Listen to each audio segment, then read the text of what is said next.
शुरू किया जाए। चलिए चलते हैं अपने पहले क्वेश्चन पर। देखा जाए कि हम सबका जो पहला क्वेश्चन है वो है आर्द्र भूमि के संरक्षण के लिए आर्द्र भूमि बचाओ अभियान किसने शुरू किया है। तो आर्द्र भूमि बचाओ अभियान शुरू किया गया है, तो इसे शुरू किया है अभी हाल फिलहाल में। आर्द्र भूमि जो आती है ना, ये पर्यावरण एवं वन मंत्रालय जो अपने यहाँ है, तो पर्यावरण एवं वन मंत्री जो अपने यहाँ के हैं, उन्होंने इसे अब आर्द्र भूमि बचाओ अभियान को उसने शुरू किया है। इसमें पर्यावरण एवं वन मंत्री कौन है, उनका नाम है भूपेंद्र यादव। जो केंद्रीय पर्यावरण वन मंत्री है उनका नाम है भूपेंद्र यादव। इन्होंने आर्द्र भूमि बचाओ अभियान को इन्होंने शुरू किया है। अब जरा हम लोग जरा इसके विषय में देखें ना, आर्द्र भूमियाँ क्या होती हैं, आर्द्र भूमियों के संरक्षण के विषय में बातें क्यों की जा रही हैं, आर्द्र भूमि बचाओ क्यों बचाओ, इसके पीछे अगर देखा जाए तो ये चीजें कल शायद इस विषय पर चर्चा हुई थी कि जो आर्द्र भूमियां हैं ये जल प्रदूषण को बचाती हैं। जल को प्रदूषित होने से बचाने के लिए ही आर्द्र भूमियों का अब संरक्षण किया जा रहा है। तो इसके विषय में अगर बात किया जाए तो पहली बार जो हुआ था ना 2 फरवरी क्या डेट थी 1971, एक ईरान का एक शहर है जिसका नाम था रामसर साइट। तो रामसर में ये बैठक हुई थी, पूरे वर्ल्ड से यहाँ पर लोग आए हुए थे, यहाँ पर बैठक हुई थी कि वेटलैंड्स को बचाया जाए, उनका संरक्षण किया जाए, किस तरह से किया जाए, ये सारी चीजें वहाँ पर विचार विमर्श हुआ। और उसके बाद ये डिसीजन निकाला गया कि अब जो आर्द्र भूमियाँ हैं उनका बचाव जरूरी है, उनका बचाव किया जाना चाहिए। तो यहाँ पर 2 फरवरी 1971 को ये बैठक होती है। लेकिन अगर मैं आपसे ऐसा अगर पूछ लूँ कि हर साल तो आर्द्र भूमि जो दिवस होता है वो मनाया कब जाता है, 2 फरवरी को, आप लोग जान ही रहे होंगे। लेकिन अगर मैं आपसे ये पूछूं कि आर्द्र भूमि दिवस कब से मनाया जा रहा है, तो शायद ये आपको क्वेश्चन आ रहा हो। हाँ, कब से ये मनाया जा रहा है, तो ये है आपका 1997। ये चीज आप याद रखेंगे, 1997 से इसको शुरू किया गया है मनाना। और अगर हम बात करें ना कि भारत जब ये कन्वेंशन हुआ था, कि जो वेटलैंड कन्वेंशन हुआ था आपका 2 फरवरी 1971 रामसर ईरान में, यहाँ पर तब भारत इसका हिस्सा नहीं था। भारत इसमें कब शामिल हुआ है, भारत इसमें शामिल हुआ है 1982।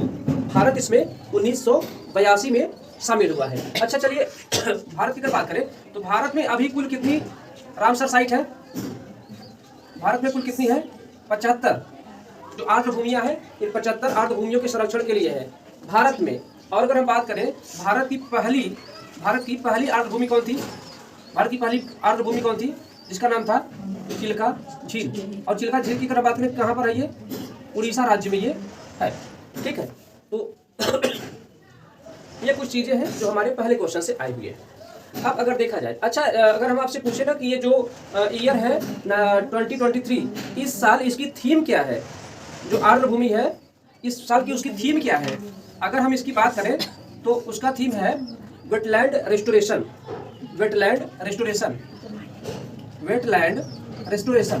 ये इस साल की थीम है, वेटलैंड रेस्टोरेशन। ये चीजें याद रखा जाए। चलिए आगे देखें ना, तो अब पिछले कुछ दिनों से जो करंट अफेयर्स का सेशन है उसमें कुछ एक्स्ट्रा फैक्ट हम जोड़ने का प्रयास कर रहे हैं।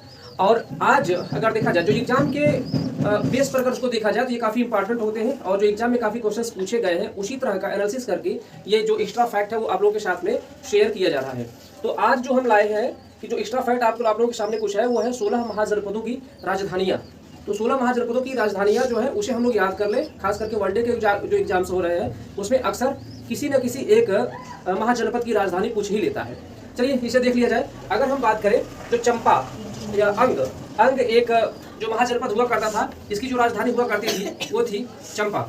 अंग की राजधानी चंपा। और मगध की अगर हम बात करें तो मगध की जो राजधानी थी उसका नाम था राजगृह। इसी को गिरिब्रिज भी कहा जाता था, गिरिब्रिज या राजगृह, दोनों मगध की राजधानियाँ थी, नाम एक ही था उन सबका। अगर हम बात करें आगे काशी की जो राजधानी थी उसका नाम था वाराणसी। अच्छा चलिए अगर वाराणसी आया है ना तो वाराणसी के विषय में जरा जान लिया जाए। वाराणसी का नामकरण कैसे हुआ ये चीजें अगर देख लिया जाए ना, आप लोग को पता होगा कि वाराणसी में एक छोटी सी नदी बहती जिसका नाम है वरुणा, और गंगा की नदी पर एक घाट है जो बहुत ही फेमस है, जो सबसे पुराना भी घाट है, 80 घाट से कहा जाता है, 80 घाट।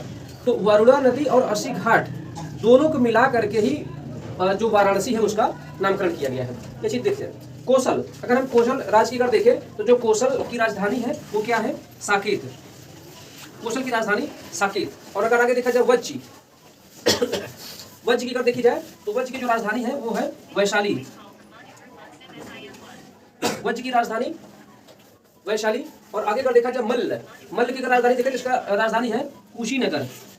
कुशीनगर, ये इसकी राजधानी है। आगे अगर चेदी, चेद की अगर राजधानी देखी जाए तो इसका है शुक्तिमती, शुक्तिमती, शुक्तिमती, ये चेद की राजधानी थी। आगे बात किया जाए वत्स, वत्स की अगर बात करते हैं तो वत्स की जो राजधानी थी वो थी कौशाम्बी। और ये कौशाम्बी कहाँ पर है आप लोग को पता होगा, इलाहाबाद के आसपास का ही एरिया। कौशाम्बी अभी तो एक जिला भी है, ये जान रहे होंगे। आगे देखा जाए कुरु, कुरु की जो राजधानी थी इसकी राजधानी थी इंद्रप्रस्थ, इंद्रप्रस्थ इसकी राजधानी थी। और अगर इंद्रप्रस्थ के विषय में अगर जाना जाए कि इंद्रप्रस्थ आधुनिक में ये कहाँ का एरिया है, इसको ये कवर करता है इंद्रप्रस्थ, जो दिल्ली के आसपास का जो एरिया है वो इंद्रप्रस्थ के नाम से पहले जाना जाता था। चलिए आगे देखते हैं पांचाल। अगर पांचाल की राजधानी हम लोग देखें तो इसकी राजधानी थी काम्पिल्य, पांचाल की जो राजधानी थी वो थी काम्पिल्य। और अगर देखा जाए सूरसेन, सूरसेन की जो राजधानी थी कहाँ थी, कोई बता सकता है? सूरसेन की राजधानी थी मथुरा। और मथुरा तो आप लोग जान ही रहे हैं, मथुरा अपने यहाँ का एक जिला भी है ना, किस साइड में है ये, पश्चिमी यूपी में पड़ता है। हाँ ठीक है, आगे चलिए देखा जाए गांधार, गांधार की राजधानी देखा जाए तो गांधार की राजधानी थी तक्षशिला, तक्षशिला। और तक्षशिला कहाँ पर है, तक्षशिला कहाँ पर है, ये बिहार में है। नालंदा कहाँ है, बिहार में ही, दोनों है ना। अच्छा चलिए आपको पता ना कि जो तक्षशिला है ना, इसका नामकरण कैसे हुआ था? राजा भरत जो थे, राजा भरत के पुत्र थे, उनका नाम था तक्ष। और ऐसा कहा जाता है कि जो ये गांधार है या जो तक्षशिला है, इसकी स्थापना राजा भरत के पुत्र तक्ष ने किया हुआ था, इसीलिए उसका नाम ही रख दिया गया तक्षशिला, इसलिए उसका नामकरण ही कर दिया गया तक्षशिला। आगे देखा जाए कंबोज, कंबोज को देखा जाए, कंबोज की राजधानी थी हाटक, कंबोज की राजधानी थी हाटक। आगे देखा जाए अस्मक, अस्मक की राजधानी पाटन, अस्मक की राजधानी थी पाटन। अवंती आगे है, अवंती की राजधानी का देखा जाए तो क्या है, उज्जैनी। उज्जैनी या इसी का एक और नाम था, बता सकते हैं? महिष्मति, हाँ हाँ, उज्जैनी या फिर महिष्मति भी इसी का नाम था। आगे अगर देखा जाए मत्स्य एक है आपका, तो मत्स्य की राजधानी क्या थी, विराटनगर, मत्स्य की राजधानी विराटनगर। तो ये जो कुछ इसका फैक्ट है जिसे करंट अफेयर्स के सेशन में आप लोगों का जोड़ा जा रहा है वो ये है। आज जो हमने लिया है 16 महाजनपदों की राजधानियां, ये लिया गया, इसे आप लोग अच्छे से लर्न कर लेंगे। ठीक है, चलते हैं करंट अफेयर के सेशन में आगे। आगे देखा जाए कि अखिल भारतीय सर्वेक्षण के अनुसार सबसे अधिक कॉलेज किस राज्य में है? शायद पिछले दिनों इस पर चर्चा हुई थी ना। अगर देखा जाए जो ये है केंद्रीय जो शिक्षा मंत्रालय है, शिक्षा मंत्रालय ने ये सर्वेक्षण करवाया था, अखिल भारतीय सर्वेक्षण। तो इसमें उसने देखा था कि किस राज्य में कितनी जनसंख्या है, जनसंख्या के आधार पर यह शैक्षणिक संस्थान है या नहीं है, इसका सर्वेक्षण कराने के लिए उन्होंने अखिल भारतीय सर्वेक्षण करवाया हुआ था। अखिल भारतीय जब सर्वेक्षण कंप्लीट हुआ तो उसमें जो निकल करके बात आई कि सबसे अधिक कॉलेज किस राज्य में है, तो किस में है ये, सबसे अधिक उत्तर प्रदेश में ही है। और अगर बात करें जो दूसरा स्थान है वो किसका है, महाराष्ट्र का है। और अगर थर्ड प्लेस अगर हम बात करें तो तीसरे स्थान पर कौन है, वो है कौन, कर्नाटक है, कर्नाटक। चलिए आगे की बात कर ले, उत्तर प्रदेश के विषय में कर जाना है। उत्तर प्रदेश की राजधानी कहाँ पर है, लखनऊ। यहाँ के सीएम कौन है, योगी आदित्यनाथ। गवर्नर कौन है यहाँ के, आनंदीबेन पटेल। आगे अगर बात करें महाराष्ट्र, महाराष्ट्र की वर्तमान कैपिटल कहाँ पर है, मुंबई। सीएम कौन है, एकनाथ शिंदे। और गवर्नर कौन है, भगत सिंह कोश्यारी है। कर्नाटक की अगर बात करें, कर्नाटक की राजधानी कहाँ है, बेंगलुरु है। वर्तमान में सीएम कौन है, बसवराज बोम्मई। और अगर वर्तमान में गवर्नर वहाँ पर देखा जाए कौन है, थावरचंद गहलोत, थावरचंद गहलोत। ठीक है, चलिए आगे देखा जाए अंतरराष्ट्रीय कोलकाता पुस्तक मेले का उद्घाटन किसने किया है? तो जो अंतरराष्ट्रीय कोलकाता पुस्तक मेला है उसका उद्घाटन अभी हाल फिलहाल में किसने किया है, उनका नाम क्या है, जो पश्चिम बंगाल की मुख्यमंत्री है ममता बनर्जी। ममता बनर्जी ने इस कोलकाता पुस्तक मेले का उद्घाटन किया है। अब अगर जरा चीज देखा जाए ना कि जो कोलकाता पुस्तक मेला है यह एशिया का सबसे बड़ा पुस्तक मेला है। जो कोलकाता पुस्तक मेला है यह एशिया का सबसे बड़ा, एशिया का सबसे बड़ा पुस्तक मेला है। ये एशिया का सबसे बड़ा पुस्तक मेला है। और अगर बात किया जाए ये एशिया का तो सबसे बड़ा पुस्तक मेला है ही। और अगर बात करें तो इसका ना ये संस्करण जो है वो 46वां संस्करण है। इसका जो संस्करण है, संस्करण इसका 46वां है, 46वां है।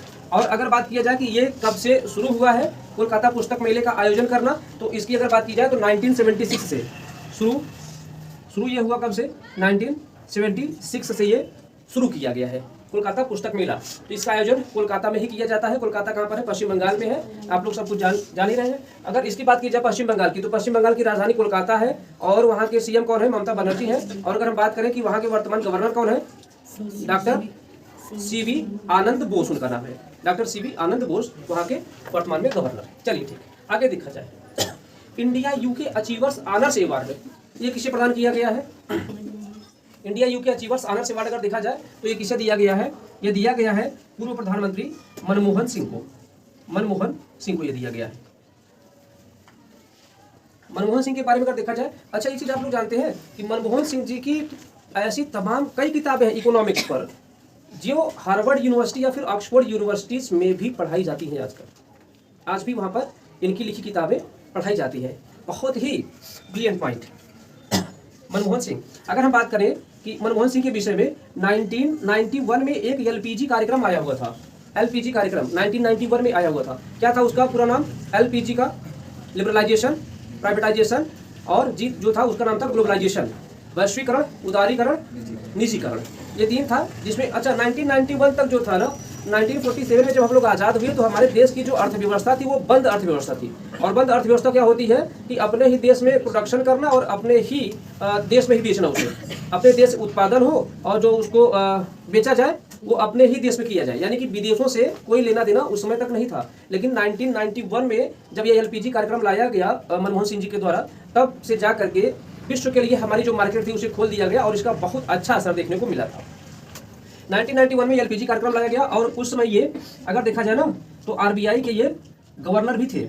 आरबीआई के गवर्नर भी रह चुके थे मनमोहन सिंह जी। और आप लोग भी जान रहे होंगे कि 2004 से लेकर के 2014 तक भारत देश के ये प्रधानमंत्री भी रहे। ठीक है, तो इन्हें ये दिया गया है भारत और यूनाइटेड किंगडम जो है उसके रिश्तों में प्रगाढ़ता लाने के लिए। ये अपने इस कार्यकाल में उन्होंने अच्छा कार्य किया था, उसके लिए इनको ये अवार्ड दिया गया है। चलिए आगे देखा जाए। 3 ग्रैमी अवार्ड जीतने वाले एकमात्र भारतीय कौन है?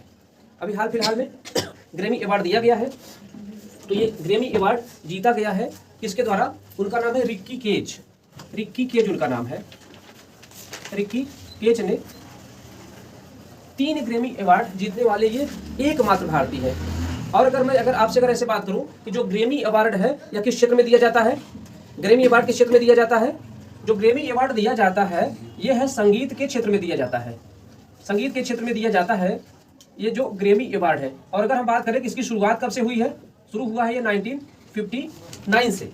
1959 में ग्रैमी अवार्ड स्टेब्लिश किया गया और तब से ये संगीत के क्षेत्र में दिया जा रहा है। रिक्की केज 3 बार ये ग्रैमी अवार्ड जीतने वाले एकमात्र भारतीय हैं। अभी तक ऐसा किसी के साथ में नहीं हुआ है। चलिए अगर हम आपसे बात करें कि प्रथम भारतीय जिन्होंने ग्रैमी जीता, प्रथम भारतीय विजेता कौन थे जिन्होंने ग्रैमी अवार्ड जीता था? उनका नाम था पंडित रविशंकर। पंडित रविशंकर आप लोग जानते होंगे कौन सा वाद्य यंत्र बजाते थे? पंडित रविशंकर संतूर या सितार? पंडित रविशंकर नहीं, वो नहीं है। देख लीजिएगा, पंडित रविशंकर या तो संतूर या फिर सितार बजाया करते थे, ये देख लीजिएगा। और अगर देखें हम कि प्रथम भारतीय महिला कौन थी? प्रथम भारतीय महिला जो जीती उनका नाम था तन्वी शाह। तन्वी शाह प्रथम भारतीय महिला थी। और अगर कभी ऐसा कुछ पूछ लिया जाए कि प्रथम भारतीय जो नामांकित की गई, जिनका नॉमिनेशन हुआ था ग्रैमी अवार्ड के लिए बट वो विजेता नहीं थी, तो अलग बात है कि प्रथम भारतीय कौन थी जिनका नॉमिनेशन किया गया था, तो वो थी आशा भोसले। पार्श्व गायिका है, आप लोग जानते भी होंगे आशा भोसले। तो वो उनका नॉमिनेशन सबसे पहली बार महिलाओं में हुआ था। जो प्रथम भारतीय विजेता वो है पंडित रविशंकर और प्रथम भारतीय महिला जो विजेता थी उनका नाम है तन्वी शाह। और देखा जाए ग्रैमी अवार्ड स्टेब्लिशमेंट इसका 1959 और 3 बार जो ग्रैमी अवार्ड जीता गया है वो जीता गया रिक्की केज उनका नाम है। अच्छा, उनका इस बार एक एल्बम आया है जिस एल्बम के लिए वो जीते हैं। एल्बम उनका आया है, उसका नाम है डिवाइन टाइड्स। इसी एल्बम के लिए इन्हें ग्रैमी अवार्ड मिला हुआ है। तो इस क्वेश्चन के लिए कुछ बातचीत है। चलिए आगे देखा जाए ना, नेक्स्ट क्वेश्चन देखा जाए। केंद्रीय बजट 2023-24 किसने पेश किया है? किसने इसको पेश किया है? आप लोग जानते होंगे कि जो वर्तमान में जो वित्त मंत्री होते हैं, वर्तमान में वित्त मंत्री कौन है? निर्मला सीतारमण, निर्मला सीतारमण, इन्होंने इसे पेश किया है 2023-24 का जो बजट है। चलिए आगे अगर बात किया जाए, जो बजट है वो बजट किस दिन पेश किया जाता है? 1 फरवरी को पेश किया जाता है। 1 फरवरी को ये पेश किया जाता है। और अगर हम आपसे बात किया जाए कि पहले ऐसा कुछ था ना कि जो रेल बजट था और जो ये आम बजट है, ये 2 के 2 एक साथ ही पेश किए जाते थे। लेकिन कोई एक ऐसा टाइम आया था जब रेल बजट को आम बजट से अलग कर दिया गया था। टाइम आप लोग को पता है? आपको नहीं पता है, ठीक है। देखते हैं 1925 का वो टाइम था। 1925 में क्या किया गया? रेल बजट को आम बजट से अलग कर दिया गया। आम बजट से अलग कर दिया गया। आम बजट से अलग किया गया, ये अलग हो गया, ठीक है। अच्छा, समिति कौन सी थी जिसमें इसको अलग किया गया था 1925 में? उस समिति का नाम था एकवर्थ समिति। समिति थी एकवर्थ समिति।